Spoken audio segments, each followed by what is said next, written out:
This is lecture number 4 of circular motion. और इस part में हम अगेन जो हमने लास्ट क्लास में इंपॉर्टेंट कॉन्सेप्ट पढ़ा था उसके ऊपर बेस्ड क्वेश्चन देखेंगे और कुछ और कॉन्सेप्ट सीखेंगे इस लेक्चर में, राइट। अब ध्यान से देखिए, पहले एक हम इंपॉर्टेंट पॉइंट डिस्कस कर रहे हैं। आपको पता है कि जब आप सर्कुलर मोशन परफॉर्म करवाते हैं, किसी पार्टिकल को सर्कल में घुमाते हैं, तो सेंट्रीपिटल फोर्स और जो आपके पास वेलोसिटी है उसके बीच का एंगल 90 डिग्री होता है। तो आपको पता है पावर, अगर हम सेंट्रीपिटल फोर्स का लिखेंगे तो पावर होता है F डॉट V।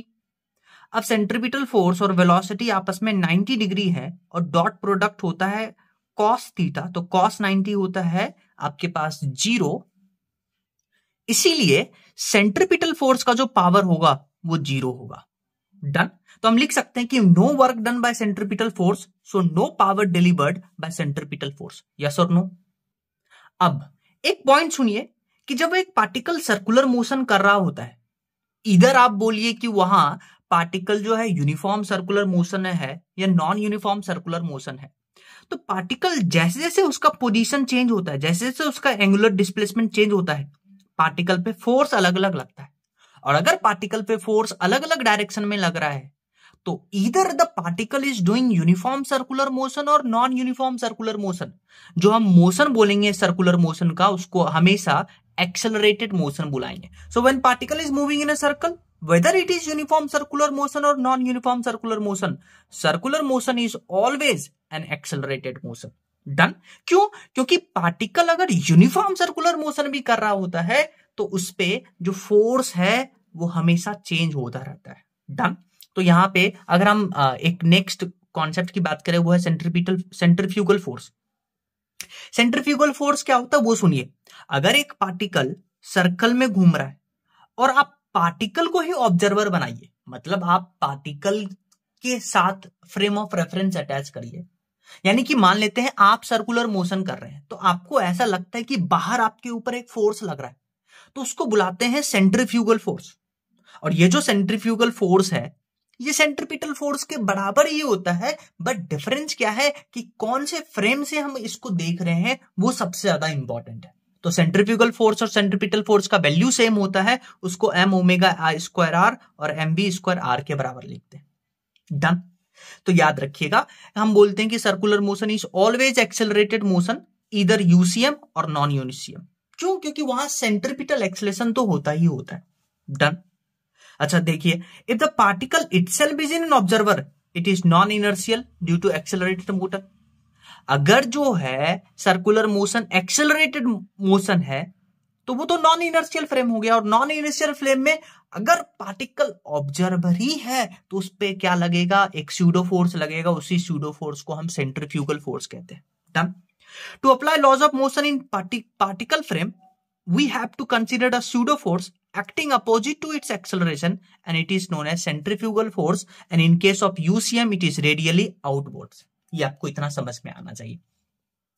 पर जो भी क्वेश्चन होगा हम वो सॉल्व करेंगे सेंट्रीपिटल फोर्स से। तो सेंट्रीपिटल फोर्स सॉल्व जब भी करेंगे हम कोई क्वेश्चन, तो मान लेते हैं इस वायर से, इस स्ट्रिंग से ये पार्टिकल बंधा हुआ है तो इस पे अंदर की ओर टेंशन लगेगा।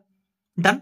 तो हम ऐसा बोलेंगे कि ये जो टेंशन होगा ये सूडो फोर्स, ये जो टेंशन होगा वो सेंट्रीपिटल फोर्स के बराबर होगा, mv स्क्वायर अपॉन आर के बराबर होगा। जैसे आप इस क्वेश्चन को देखिए, इसमें आपको बोला कि एक पार्टिकल है, उसका मास आपको गिवन है 10 ग्राम। डन। अच्छा, इसको हम 1 मीटर स्ट्रिंग से टाई किए हैं और इसको क्या करते हैं, हॉरिजॉन्टल सर्कुलर मोशन करवाते हैं। स्पीड इसका आपको गिवन है 2 मीटर पर सेकेंड। तो आपसे पूछा है टेंशन इन द स्ट्रिंग। आपको पता है हम ग्राउंड से देखेंगे और ग्राउंड से देखने से हम बोलेंगे कि यहां जो स्ट्रिंग में टेंशन है वो सेंट्रीपिटल फोर्स के बराबर है। इक्विलिब्रियम में है पार्टिकल इक्विलिब्रियम में है तो tension will be equal to mv square upon R. Mass आपको गिवन है, वेलोसिटी गिवन है, रेडियस आपको गिवन है, आपके पास आंसर आएगा। नेक्स्ट क्वेश्चन देखिए, ये क्वेश्चन बहुत इंपॉर्टेंट है। इंपॉर्टेंट क्यों है? क्योंकि इसके ऊपर बेस्ड अलग अलग तरीके के क्वेश्चंस पूछे जाते हैं, तो आपको समझ में आना चाहिए कि इस क्वेश्चन को कैसे करते हैं। देखिए, इस क्वेश्चन में आपको बोला 2 पार्टिकल है, दोनों पार्टिकल का जो मास है वो mm है। डन है। इसको हम एक स्ट्रिंग से टाई करते हैं और इसको सर्कुलर मोशन में रोटेट करवा रहे हैं। जो सर्कल का जो सेंटर है उससे पहले पार्टिकल का जो डिस्टेंस है वो है 2 मीटर और फिर इसके दोनों के बीच का डिस्टेंस है 4 मीटर। आपको डिस्टेंस समझ में आना चाहिए। डन। तो आपसे पूछा है कि जब ये सर्कुलर मोशन करेगा हॉरिजॉन्टल प्लेन में तो आपसे T1 और T2 का रेशियो पूछा है। अब देखिए इस क्वेश्चन को कैसे करेंगे। अब आप देखिए ये जो दो पार्टिकल है उसको एक स्ट्रिंग से एक रिजिड बॉडी से घुमाएंगे और अगर रिजिड बॉडी से घुमाएंगे तो रिजिड बॉडी के जो पार्टिकल के बीच का जो डिस्टेंस होता है वो कभी नहीं चेंज होता है।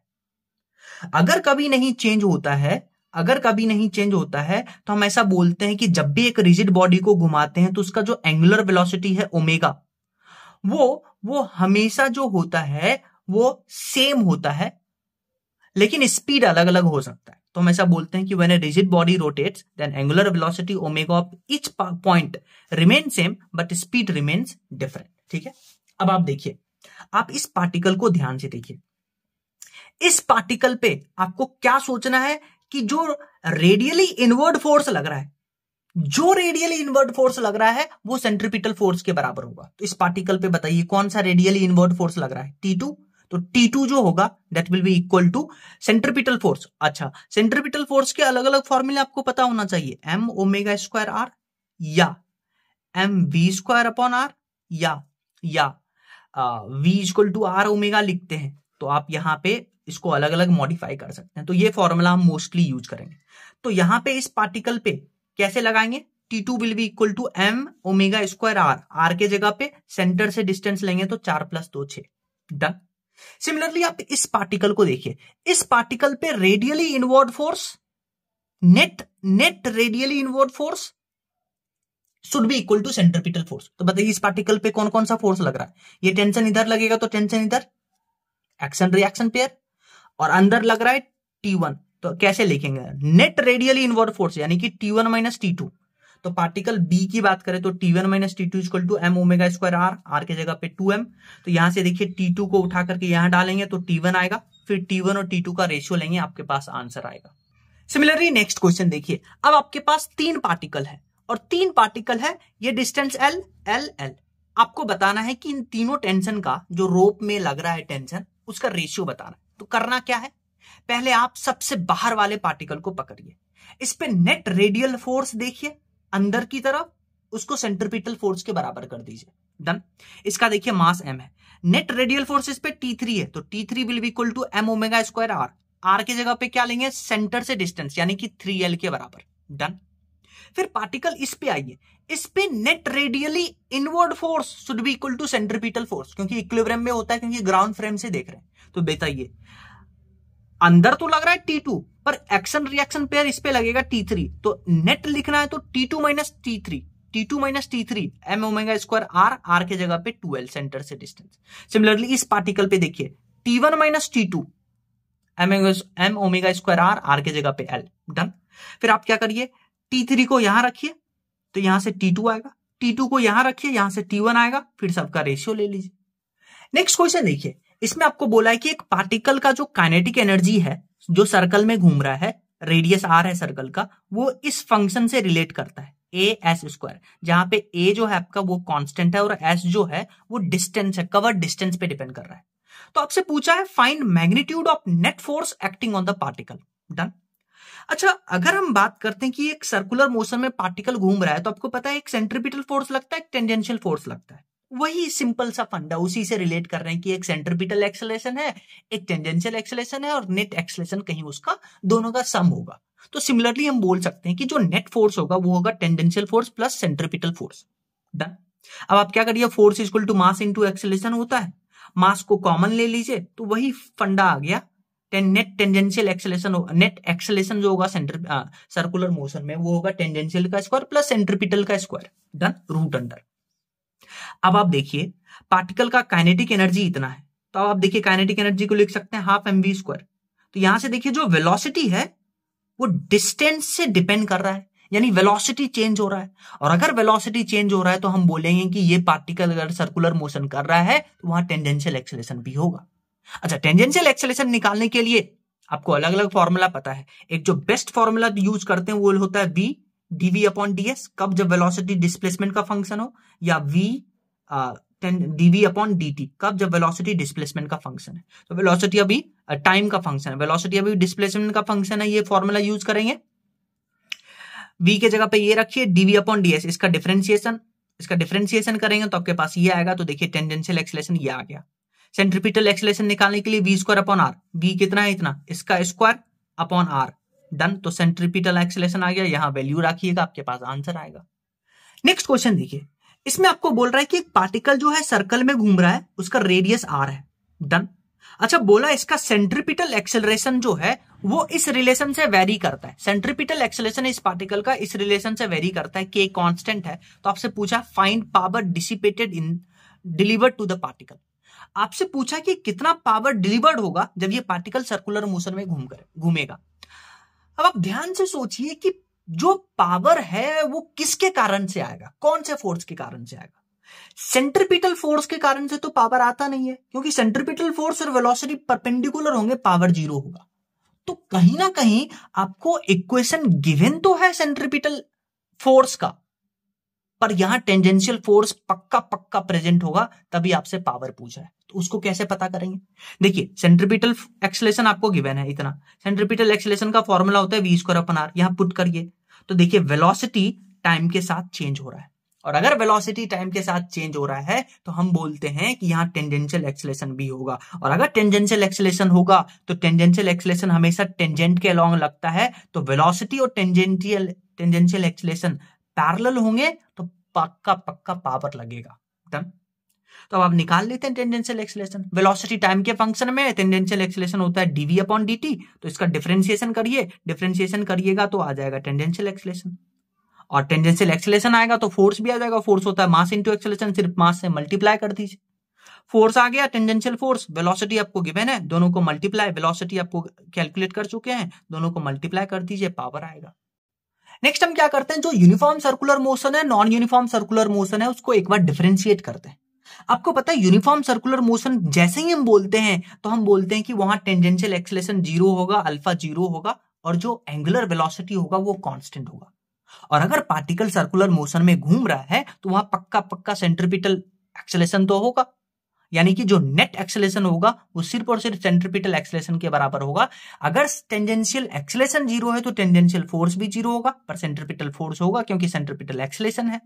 तो नेट फोर्स जो होगा वो सेंट्रीपिटल फोर्स के बराबर आएगा। और सिर्फ सेंट्रीपिटल एक्सेलरेशन है, सेंट्रीपिटल फोर्स है, और वो वेलोसिटी के परपेंडिकुलर होता है, तो यूनिफॉर्म सर्कुलर मोशन में there will be no work done, no power delivered. और आप उसी तरह से नॉन यूनिफॉर्म का सोच सकते हैं। नेक्स्ट हम बात करेंगे कि यूनिफॉर्म सर्कुलर मोशन के क्या क्या एग्जाम्पल है, डन। सबसे पहले हम बात करते हैं कॉनिकल पेंडुलम। देखिए, अगर आपके पास एक बॉब है, उसको हम एक स्ट्रिंग से कनेक्ट करते हैं जिसका लेंथ है l, बॉब का मास होगा m, और उसको हम हॉरिजॉन्टल सर्कल में घुमाते हैं, ऐसे ऐसे घुमाते हैं। देखिए ऐसे ऐसे हम इसको घुमा रहे हैं, तो इसको बुलाते हैं कॉनिकल पेंडुलम। तो जब आप इसको सर्कल में घुमाइएगा तो एक इंस्टेंट में हम मान लेते हैं ये कॉनिकल पेंडुलम जो है वर्टिकल से थीटा एंगल बना रहा है।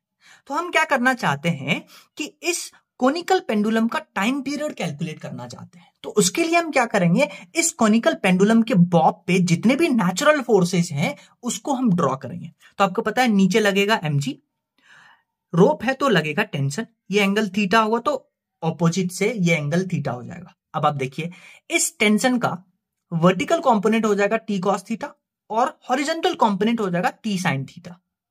अब सिंस ये सर्कल में घूम रहा है तो सर्कल में घूमने के लिए और यूनिफॉर्म सर्कुलर मोशन है तो टेंजेंशियल फोर्स तो होगा नहीं, तो सर्कल में घूम रहा है तो सेंट्रीपिटल फोर्स रिक्वायर्ड होगा। और हम बुलाते हैं कि अगर आप ग्राउंड फ्रेम से देख रहे हैं तो ये जो सेंट्रीपिटल फोर्स होगा और जो t sin थीटा है वो आपस में इक्विलिब्रियम में होंगे। तो हम लिख सकते हैं कि t sin theta will be equal to centripetal force, या तो आप ये फॉर्मूला लगाइए सेंट्रीपिटल फोर्स का या ये लगाइए, डन। अच्छा, t cos थीटा किसके बराबर आएगा? हाँ, t cos थीटा जो आएगा वो आपके पास mg के बराबर आएगा। अब आप देखिए, अब आप ध्यान से देखिए, अगर हम यही फॉर्मूला यूज करते हैं t sin theta is equal to m omega square r, तो आप देखिए यहां पे आपको रेडियस चाहिए, किसका चाहिए? रेडियस ऑफ सर्कल चाहिए। वो आपको निकालना पड़ेगा। कैसे निकालेंगे? आप इस ट्राइंगल को देखिए, इस ट्राइंगल में आप sin थीटा लगाइए, वो क्या होगा?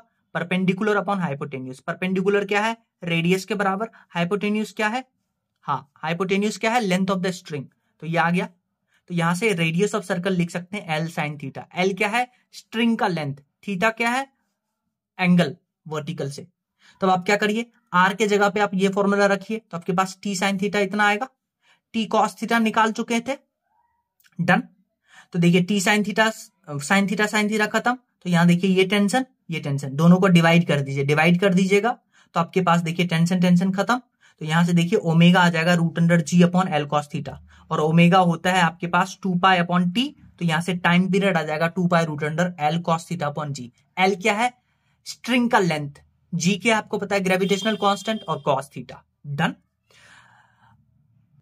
और सेम यही कंडीशन हम यूज करते हैं जब आप एक कार को आगे एक्सेलरेट करते हैं और उस पर कॉनिकल पेंडुलम रखा होता है। तो वो जो कॉनिकल पेंडुलम का बॉब है अगर कार में ले जाते हैं तो वो आउटर की तरफ, आउटसाइड तरफ क्या करता है, उसमें फोर्स फील होता है। तो हम ऐसा लिखते हैं कि pendulum in the ceiling of the car moves outwards due to inertia. Next एक बहुत इंपॉर्टेंट क्वेश्चन है, और ये बेसिकली एक स्टैंडर्ड क्वेश्चन है। इसके ऊपर बेस्ड मल्टीपल क्वेश्चंस आए हुए हैं कॉम्पिटिटिव एग्जामिनेशन। इसमें आपको क्या बुलाता है? आपको बोलता है कि एक ग्रामोफोन है, यानी आप बोल दीजिए कि एक रोटेटिंग डिस्क है, ओमेगा से घूम रहा है, और आपको बोला है कि उसके ऊपर एक कॉइन रखते हैं, डन। कॉइन रखते हैं एक्सिस ऑफ रोटेशन से 8 डिस्टेंस पे। समझ में आया? कॉइन का आपको मास गिवन है, ग्रामोफोन पे रखते हैं या कोई डिस्क पे रखते हैं, डन।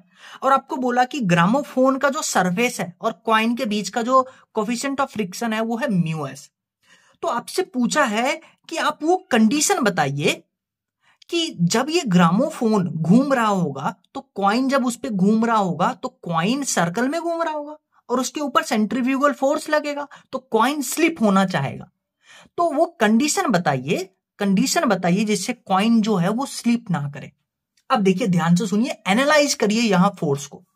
जब ये कॉइन घूम रहा होगा तो एक तो इसके ऊपर mg लगेगा नीचे की ओर, और कॉइन बाहर स्लिप होना चाहेगा क्योंकि बाहर सेंट्रीफ्यूगल फोर्स लगेगा। अगर हम इसी के ऊपर ऑब्जर्वर बना के बैठा दे तो क्या होगा? अंदर फ्रिक्शन लगेगा क्योंकि सरफेस रफ है, और अगर फ्रिक्शन का वैल्यू सेंट्रीफ्यूगल फोर्स जो बाहर लग रहा है जिसके कारण से स्लिप होगा वो ज्यादा होगा, तो वही तो कंडीशन है। यानी कंडीशन फॉर नॉट स्लीपिंग होगा कि सेंट्रीपिटल फोर्स जो फ्रिक्शन लग रहा है that should be greater than equal to centrifugal force जो इस पे लग रहा है। सेंट्रीपिटल फोर्स और सेंट्रीफ्यूगल फोर्स का वैल्यू बराबर ही होता है, फॉर्मूला, डन।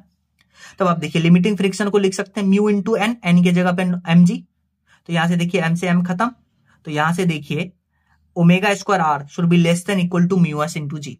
अब यहां दो कंडीशन पूछता है आपसे।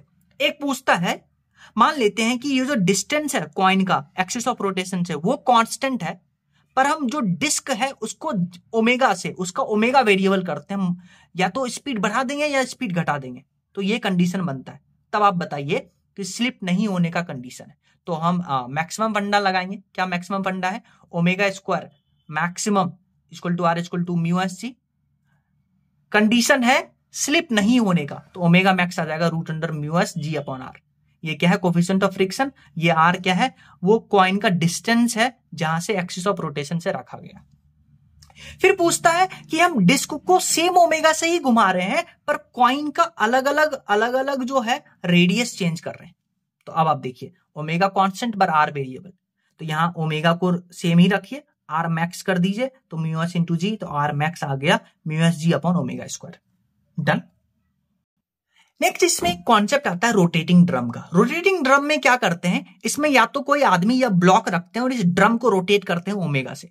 तो आपसे पूछते हैं कि इस ओमेगा को कितना रखा जाए ताकि ये जो ब्लॉक है वो नीचे ना सरके, क्योंकि आपको पता है इस ब्लॉक पे नीचे mg लगेगा, mg के कारण ब्लॉक नीचे जाना चाहेगा, पर रोटेटिंग ड्रम के कारण क्या होगा, ये ब्लॉक अपने जगह पे रखेगा, इक्विलिब्रियम में रहना चाहेगा। तो आप इस पे क्या करिए, सिंपल सा फोर्स ड्रॉ करिए, नीचे mg इसको नीचे लाना चाहता है पर हम इसको इक्विलिब्रियम में रखना चाहते हैं, तो ऊपर लगेगा फ्रिक्शन फोर्स और इधर नॉर्मल लगेगा, और यही नॉर्मल जो होगा वो सेंट्रीपिटल फोर्स प्रोवाइड करेगा क्योंकि ओमेगा से घूम रहा है डिस्क रोटेटिंग ड्रम, डन। तो यहां देखिए जो स्लिप नहीं होने का condition for no relative slipping क्या होगा, अगर फ्रिक्शन फोर्स mg से बड़ा हो या उससे बराबर हो तो स्लिप नहीं होगा। फ्रिक्शन को लिखेंगे म्यूएस इंटू एन, नॉर्मल के जगह पे लिखेंगे centripetal force M omega square R should be greater than equal to mg, m से m खत्म। तो यहां से देखिए जो ओमेगा स्क्वायर है, ओमेगा है रोटेटिंग ड्रम का, that should be greater than equal to g upon mu S into R. Done. तो अगर हम मिनिमम कंडीशन की बात करें कि कितना इस रोटेटिंग ड्रम का ओमेगा होना चाहिए ताकि स्लिप ना करे, तो इसको इक्वेट कर दीजिए, तो that will be root under G upon mu S into R. और यही सेम कंडीशन होता है डेथ वेल का। डेथ वेल में क्या करते हैं, कार या बाइक रोटेट करते हैं, तो वो हम बात करते हैं कि same condition for death well. Next एक क्वेश्चन देखिए, आपको बोला कि एक बकेट है, बकेट में वाटर भरा हुआ है, एक इनकंप्रेसिबल लिक्विड है जिसका मास m है और पूरे बकेट का लेंथ है l। डन। और इसमें कंप्लीटली फिल कर देते हैं उस इनकंप्रेसिबल लिक्विड को, और फिर क्या करते हैं, इसको हॉरिजॉन्टल प्लेन में रोटेट करवाते हैं इस एंड के थ्रू। तो आपसे पूछा है, और ओमेगा से रोटेट करवाते हैं, आपसे पूछा है कि एक एंड पे, इस एंड पे आपको बताना है फोर्स। अब आप देखिए इस एक्सिस ऑफ रोटेशन से इस बकेट का अलग अलग पार्ट जो है अलग अलग डिस्टेंस पे है, तो उस पे फोर्स अलग अलग लगेगा, फोर्स उस पे अलग अलग लगेगा, क्योंकि फोर्स जो होता है सेंट्रीपिटल फोर्स वो लगता है ओमेगा स्क्वायर आर। तो देखिए फोर्स डिस्टेंस पे डिपेंड कर रहा है, तो हम क्या करेंगे, एक छोटा सा एलिमेंट लेंगे डीएम जिसका लेंथ होगा डीएक्स और एक्सिस ऑफ रोटेशन से एक्स डिस्टेंस पे। तो सेंट्रीपिटल फोर्स होता है M omega square R, M को लेंगे डीएम और आर लेंगे एक्स, एक्सिस ऑफ रोटेशन से एक्स। तो अब आप देखिए इस डीएम को निकालना है, अगर लेंथ एल है तो मास एम होगा यूनिटरी मेथड से, तो 1 होगा तो m by L, length dx होगा तो m by L into dx, तो ये रख दिए ओमेगा स्क्वायर इंटू एक्स, तो m by L into omega square constant, उसको बाहर निकालिए, x का इंटीग्रेशन 0 से l, तो वो आ जाएगा एक्स स्क्वायर बाय 2। तो आप देखिए फोर्स आ जाएगा m omega square L by 2। आप इसको ऐसा भी सोच सकते थे कि इसको सेंटर ऑफ मास मानिए, सेंटर ऑफ मास का डिस्टेंस l बाय 2, और फिर आप यही लगा दीजिए formula m omega square R, R क्या लेंगे एल बाय 2, तो आर लेंगे एल बाय 2, तो सेम आंसर आएगा। नेक्स्ट क्वेश्चन देखिए, इसमें आपको बोला है कि एक ब्लॉक को हम स्प्रिंग से कनेक्ट करते हैं और क्या करते हैं, इस मास को हम सर्कुलर मोशन में करवाते हैं। तो आपसे पूछा है कि जब और इस स्प्रिंग का जो नेचुरल लेंथ है वो एल है। डन। अब आपसे पूछा है कि विथ कांस्टेंट, आपसे पूछा find elongation in the spring.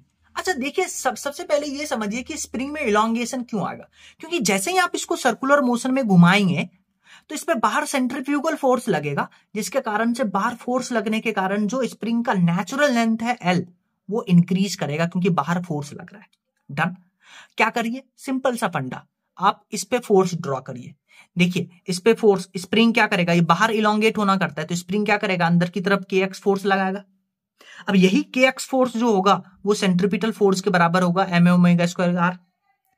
Are क्या लेंगे, हाँ सेंटर से डिस्टेंस, नेचुरल लेंथ एल है, एक्सटेंशन होगा एक्स, तो आर लेंगे एल प्लस एक्स। यस और नो, ठीक है। तो अंदर मल्टीप्लाई कर दीजिए, तो मल्टीप्लाई कर दीजिएगा तो यहां से इलॉन्गेशन जो एक्स वो आ जाएगा इसके बराबर।